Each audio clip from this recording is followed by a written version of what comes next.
குறிப்பாக அதானியை பொறுத்தவரை நான் மிச்ச குற்றச்சாட்டுக்குள் நான் போக விரும்பலைங்கண்ணா.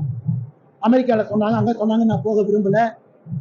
தமிழ்நாடு அரசு, குறிப்பாக திமுக அரசு அதானி அவர்களுக்கு எப்படிப்பட்ட சலுகைகள் கொடுத்திருக்கிறாங்க, கமூதி பவர் பிளான்ட்ல இருந்து சோலார் ப்ராஜெக்ட்ல இருந்து எப்படிப்பட்ட சலுகைகள் அதானி அவர்களுக்கு திமுக அரசு இந்தியாவில் யாருமே கொடுக்காத சலுகையை முதலமைச்சர் மு.க.ஸ்டாலின் கொடுத்திருக்காங்க. அதை தரவுகளோடு நாளை மறுநாள் எப்ப பத்திரிகை கோயம்புத்தூர் மெட்ராஸ்ல சந்திக்கிறோமோ இதை பத்தி நாங்க பேசுறோங்கன்னா நிச்சயமா இது பேச வேண்டிய ஒரு சப்ஜெக்ட். கண்டிப்பா முதலமைச்சர் அவர்கள் இக்காலத்தில் குறிப்பாக மின்வாரியம் தொடர்பாக எந்த சூழ்நிலையும் அதானியை சந்திக்கவில்லை என்று ஒரு அறிக்கை கொடுக்கப்பட்டிருக்கிறது. அதற்கு பிறகும் அந்த அறிக்கையில் மீது சில கருத்துக்களை முன்வைத்திருக்கிறார்கள்.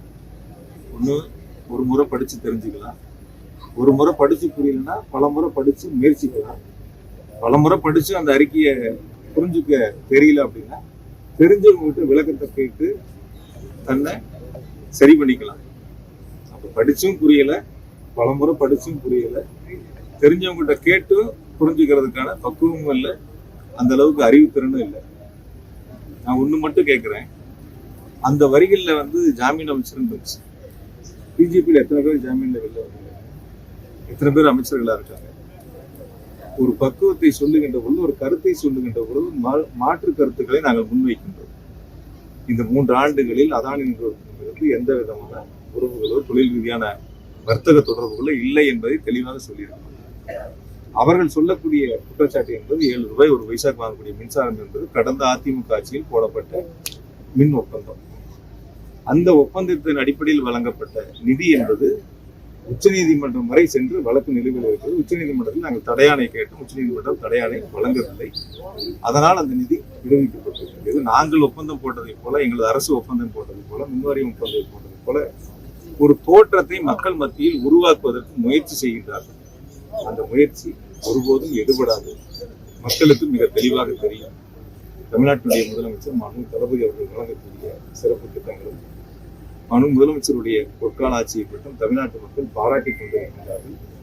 2026 சட்டமன்ற பொதுத் தேர்தலில் வென்று மாண்புமிகு முதலமைச்சர் அவர்கள் மீண்டும் முதலமைச்சராக ஆட்சி பொறுப்பை ஏற்பார்கள். இது மக்கள் மனதில் வைத்திருக்கக்கூடிய, மாண்புமிகு முதலமைச்சர் மீது வைத்திருக்கக்கூடிய அன்பு, பாசம்.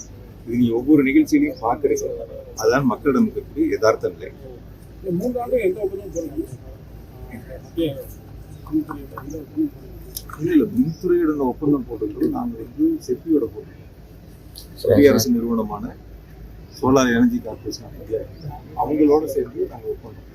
அவங்க யாருக்கிட்ட கொள்முதல் பண்றாங்கிறது தெரியாது. நம்ம கொடுக்கக்கூடிய அவங்களுக்கான அந்த எவ்வளவு மின்சாரம் கொள்முதல் செய்யணுமோ அதற்கான தொகை என்பது அந்த நிறுவனத்துக்கு தான் நம்ம கொடுப்போம். எந்த தனியார் நிறுவனங்களுக்கும் நம்ம கொடுப்பதில்லை. அப்படிப்பட்ட ஒப்பந்தங்களும் கிடையாது. அதான் ரொம்ப தெளிவாக சொல்லணும். குறிப்பா இந்தியாவிலேயே மிக குறைந்த யூனிட் ஒன்றுக்கு 2 ரூபாய் 61 பைசா என்ற அளவில் கொள்முதல் செய்வது தமிழ்நாடு மின்சார வாரியம். ரொம்ப தெளிவா சொல்லிடுறோம்.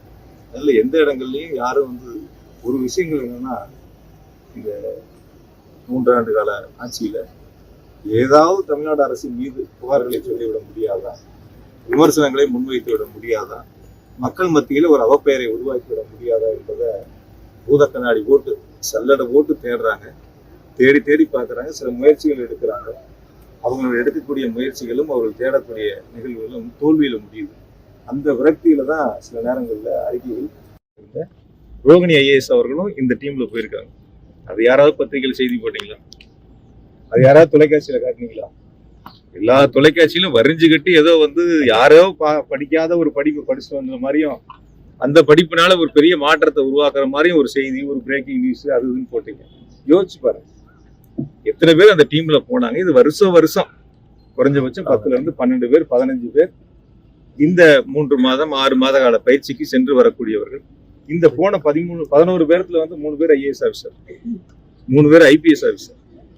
இந்த மாதிரிலாம் அதுல போயிட்டு வந்திருக்காங்க. அவங்கள பத்தின ஒரு செய்தி கூட இல்லை, யாரெல்லாம் போனாங்க என்னன்னு. நீ என்னன்னா, எந்த இடத்துலயும் மக்கள் செல்வாக்கு இல்லாத ஒரு நபர்களுக்கு மீடியாவும் தொலைக்காட்சி பத்திரிகைகள் தான் ஒரு முக்கியத்துவம் கொடுத்து செய்திகளை வெளியிட்டு மக்களிடத்தில் மக்களுக்கான திட்டங்களை செயல்படுத்தக்கூடிய முதலமைச்சருடைய சாதனைகளை மீண்டும் ஒரு முறை சொல்கிறேன். பொதுமக்கள் வெகுவாக பாராட்டி கொண்டிருக்கின்றார்கள். தொடர்ந்து முதலமைச்சர்களுக்கு ஆதரவை வழங்கி கொண்டிருக்கின்றார்கள். அந்த ஆதரவு 2026 சட்டமன்ற தேர்தலிலும் வழங்க இருக்கின்றார்கள் என்பதை நீங்க இப்ப கூட பாத்தீங்க. எவ்வளவு சந்தோஷமா மக்கள் வந்து மனுக்களை கொடுத்தாங்க, தீர்வு கிடைக்கும் என்ற நம்பிக்கையில மனுக்களை கொடுத்திருக்காங்க. தீர்வு காணக்கூடிய ஆட்சி மாண்புமிகு தளபதி முற்கால ஆட்சி. அரசியல்வாதிகளும் போவாங்க, பத்திரிகையாளர்களும் போயிருக்காங்க. பத்திரிகையாளர்களும் அது மாதிரி வந்து ஐஏஎஸ், ஐபிஎஸ், பத்திரிகையாளர்கள், அரசியல்வாதிகள் அந்த மாதிரி தேர்வு செய்யப்பட்டு அனுப்புவாங்க. அந்த பட்டியல்ல தான் 11ல 1 ஒன்றிய அரசு தேர்வு செஞ்சு அனுப்புவாங்க. அந்த 11 பேர் அனுப்புனதுல 1 இது. 10 மறந்துட்டீங்க, 1 மட்டும் போக்கஸ் பண்றீங்க. அதனால அந்த 11ஐயும் சேர்த்து போக்கஸ் பண்ணா நல்லா இருக்கும். அதுக்காக தான் சொன்னேன். ஏன்னா இது யாருமே பார்த்தா நீங்க உங்களுக்கே இப்பதானே தெரியுது எவ்வளவு பேர் போனாங்க, யார் யார் போனாங்க என்னங்கிறது. அதனால அந்த போன பட்டியல கூட நான் உங்களுக்கு பேரோட கூட கொடுக்குறேன் யார் யார் போனாங்கன்னு சொல்லிட்டு. மொத்தம் 11, அதுல இது 1.